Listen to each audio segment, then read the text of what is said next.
અત્યારે જે તડકા પડી રહ્યા છે તેમાં અમુક બાબતોનું ધ્યાન રાખવું આવશ્યક છે। રાજકોટ મહાનગરપાલિકાની આરોગ્ય શાખા પણ અત્યારે એક્શન મોડમાં દેખાઈ રહી છે। અગત્યનું એ છે કે જેટલા પણ લોકો શ્રમ સાથે જોડાયેલા છે, સવારથી સાંજ મજૂરી કામ કરે છે, તેમના માટે કાર્યસ્થળ પર જ શેડ જેવી કોઈ વ્યવસ્થા ઊભી કરવામાં આવે। સતત જે કામ કરવામાં આવી રહ્યું છે તેમાં વચ્ચે તેમને બ્રેક આપવામાં આવે, જેથી કરીને એમના સ્વાસ્થ્યનું ધ્યાન રાખી શકીએ। એ સાથે જ તે જગ્યાએ emergency plan, first aid kit જેવી વ્યવસ્થા પણ ઊભી કરવામાં આવે। અને જો કોઈ પણ વ્યક્તિને હીટ સ્ટ્રોકના લીધે કોઈ પણ એવા લક્ષણ દેખાય છે તો તાત્કાલિક તેમને કોઈ ઠંડી જગ્યાએ લઈ જવામાં આવે અથવા તો તેમને હોસ્પિટલ લઈ જવામાં આવે।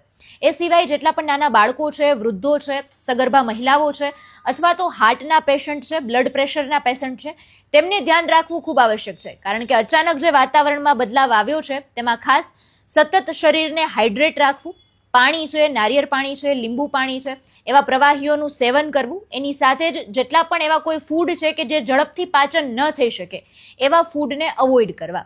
અમુક સમયાંતરે સતત પાણી પીતું રહેવું એ પણ અત્યારે આવશ્યક બની ગયું છે, કારણ કે અત્યારે જે વાતાવરણમાં પલટો આવ્યો છે તેમાં આ કાળજી રાખવામાં આવે તો વધારે સારું રહે। અને એની જ સાથે બપોરે 12 વાગ્યાથી 3 વાગ્યાનો જે સમયગાળો છે એની વચ્ચે જો જરૂરી કામ નથી તો ઘરની બહાર નીકળવાનું ટાળવું, જેથી કરીને સ્વાસ્થ્યનું ધ્યાન રાખી શકીએ। નમસ્કાર।